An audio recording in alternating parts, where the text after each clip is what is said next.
Barrett Hodgson University. In this lab, we have equipment and software of national instruments which are especially dedicated for this lab. We have adequate number of workstations as per the requirement of Pakistan Engineering Council. NIMS2 with virtual instrumentation can be used instead of traditional desktop equipments. It consists of two parts, the main board where you can plug in different NI add-ons board. For example, Proto board, electronic engineering board, OPAM board, digital system development board, immunoSIGEX and myoelectric board.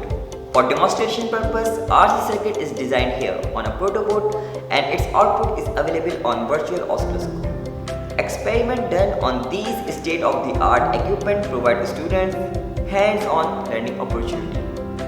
Come and join Barrett Hodgson University to make a difference and contribute in saving lives.